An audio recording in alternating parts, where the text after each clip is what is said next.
Okay, well, I've got a few minutes before I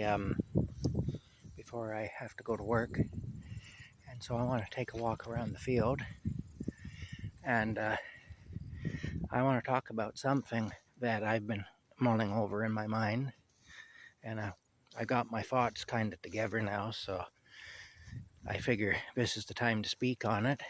Um, Otherwise, I'll go to work, and half of what I'm thinking will leave me, and I'll have trouble reorganizing it again, getting it back like I have it now. Um, there's a woman who I know, who I've been friends with for many decades, who came up in a very tough situation. Of course, a lot of us did. I came up pretty hard, and I knew a lot of people who did in those days. That was more common and not.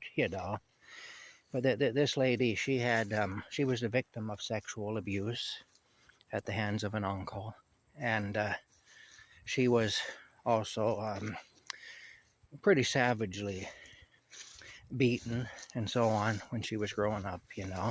She's a little younger than I am. She's younger than I am by 5 years. Anyway, when she entered adulthood, she kind of ran headlong into addiction. Um, Spent many years in the grip of addiction. Um, did a lot of stupid things during that time, made a lot of bad decisions, did herself a lot of harm, really hurt herself, I think, more than anyone else, although she did have children, and her children suffered for her bad decisions, as children always do when parents make bad decisions. But this person, anyway, she's genuinely a good person. Um, she's not a person who would ever maliciously harm anyone. Like I say, I think she did herself more harm than she ever did anyone else, even her children. I think really she hurt herself in a variety of ways. But she's doing better now, as far as I know. Uh, she's away from drugs and so on. Now, one of the things that she got mixed up in when she was mixed up with drugs was spiritism. Various forms of witchcraft and spiritism. Um, Familiar spirits, communicating with the dead, casting spells, all of that stuff. Now, as far as I know, I may be wrong about this, but as far as I know, she's no longer involved with any of that. Like I say, I'm not going to say who she is. It doesn't matter who she is. She's just a person I know, but she embodies the spirit of many people I have known, in the sense that I'm using this specific person as an example, her specific story, but I could tell the same story about any number of people I've known, just with varying degrees of difference. Maybe it was a little different here or a little different there, but generally speaking, um,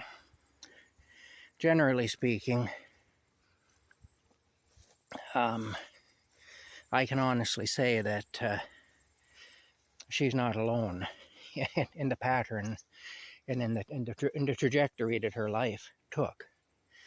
Anyway, what I want to say about that is, the devil tends to target those who are the strongest spiritually, because those who are the strongest spiritually pose the greatest threat to him. And this is why we see a lot of people who are very strong spiritually getting involved in bad things like drugs and alcohol and other such things, like my friend did.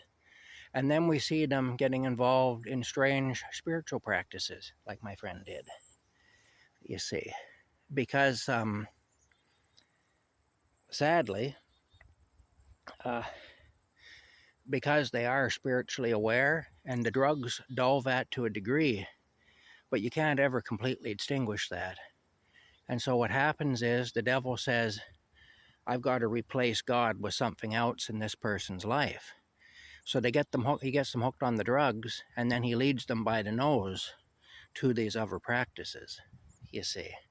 And then they're busy summoning familiar spirits and trying to talk to dead people and all that, casting spells, instead of getting themselves into prayer, and getting themselves into the worship of the true God. And so this friend of mine anyway, very spiritually aware person, very aware person in general. I've had lots of great conversations with her. I hadn't seen her for a few years, but we recently reconnected in a way. I've seen her out in public a few times recently, and we've had a few just short chats. We were both busy and couldn't really stop and have a proper conversation. But we had, just short little chats here and there in stores and so on. And anyway, I'm really happy to see that. I really believe she's doing a lot better, and I'm really happy about that, because she's a person I've had some worries about and over the years, and I saw her suffer in various ways, and I didn't believe that she deserved to suffer like she did. So I'm really happy that she's more grounded now anyway, and that she's away from the things that were killing her. And it really did look like she was going to die more than once, And I personally had to intervene a few times in a fairly aggressive way to prevent that from happening. So, like I say, because again, these people, they don't listen. When they're in that state, they're not in their right mind, and they don't hear you. And so, yeah, it's been an interesting ride with this person anyway, and I'm very happy to see that she's doing a lot better. But here's the thing. People like her are always under attack. And the reason for that is because of their awareness and because of their spiritual awareness. The devil doesn't go after the sloth, the spiritual sloth, because the spiritual sloth is no threat to him. The devil goes after those who are aware and who have the potential to cause him trouble, So anyway, like I say, I just wanted to say that I've noticed this. It's an observation that I've made about things in life. And like I say, I've known quite a few like her who followed a similar pattern in life. Some of them didn't survive. I went to lots of funerals. I was always afraid hers was going to be one of them. I'm happy to say it wasn't. I'm glad of that. I think it's a blessing that she's still around. I think she's a blessing, really. And I think the world's a better place because she's in it. But, yeah. Anyway, bottom line is, when you see people, doing all these stupid self-destructive things, putting themselves in situations that really could end them, those people are being attacked. Those people are in a war. They don't know they're in a war. When they're going through that, they don't realize who they're fighting. And, but yeah, they're in a war with Lucifer himself. And Lucifer knows he's attacking them, but they don't understand it. And they actually are deluded in the thinking, because this is part of the thing Lucifer does. Lucifer is the father of lies, after all. Lucifer is a murderer, and he's the father of lies. And so Lucifer's tactics are, he fool you. He'll convince you that what you're doing is okay. He'll convince you that the drugs are helping you. He'll convince you that the alcohol is helping you. Well, hey, look how much happier you are when you're high or when you're drunk. You don't feel the pain anymore, They start out attacking these people as children. That's where sexual abuse comes in. That's where physical abuse comes in. I suffered a lot of physical abuse growing up, and I suffered a little bit of sexual abuse too. Not from any family members, but from a person outside of the family. I suffered some sexual abuse. And I never got involved with drugs or anything like that. I never was a drinker to speak of. I used to have a drink occasionally when I was young just to keep people off my back at parties and whatnot, but I didn't enjoy it. And I just nursed one drink for the night, and people wouldn't be able to tell if it was my first drink or my fourth drink or fifth drink. They wouldn't know. So that's what I used to do, is just carry a drink around and sip on it occasionally just so that people would see that I was drinking. But the bottom line is this, not bother me. The bottom line is this: the devil recognized that lady when she was a little girl as someone who could grow up to be a threat to him. And so he subjected her to all that crap, all that stuff, to being violated in different ways and stuff. He subjected her to that through her uncle and through other people in her family. And that set her up for everything that came after, for the addiction and for the strange spiritual practices and all the rest of it. And I think her grandmother was quite good to her. Her grandmother was a Christian woman. And I think her grandmother was one of the few people that was ever able to talk any sense into her when she was going through that stuff.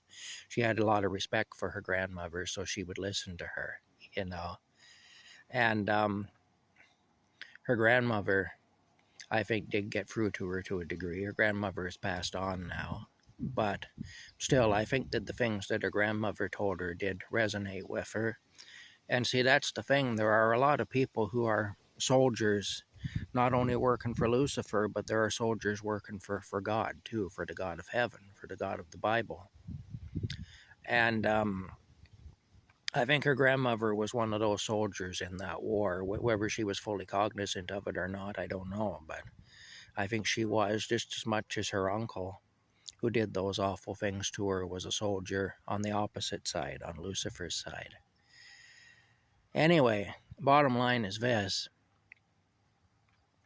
Oftentimes, if you are someone who is a force to be reckoned with spiritually, and see, this is the thing, I saw this in this woman. That's the reason that I was friends with her and am friends with her, and that's the reason that I have cared about her as much as I have, because I saw something in her. Even when she was at her worst, I saw something in her.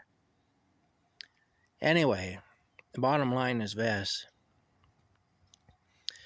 When you are a person who has that thing about you, that spiritual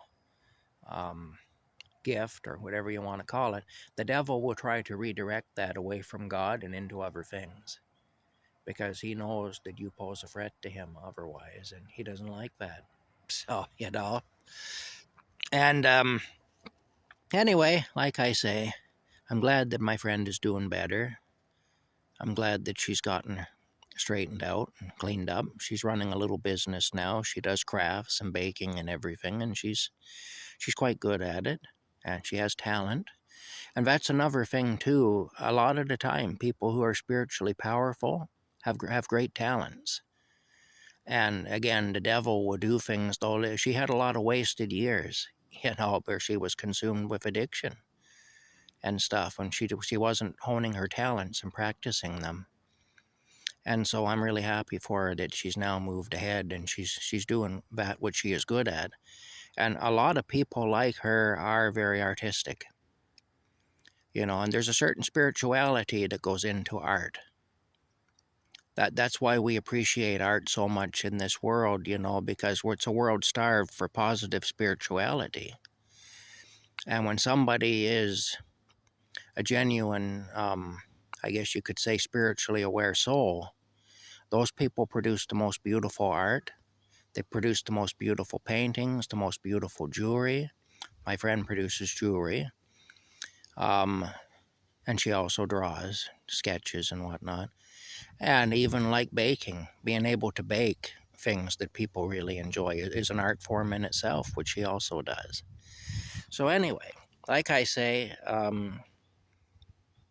lot of these people we see who it'd be very easy to judge them because they're consumed with addiction and they're doing a lot of goofy things, a lot of stupid things. A lot of these people really aren't stupid, but they're under attack and they don't even realize it. And it's when they realize it that things get better for them. Anyway, I'm happy that this lady finally came to realize what was really going on and that she was being diverted away from good things and that she was, being destroyed from the inside out, basically. All right, I gotta go. I gotta work. Talk later.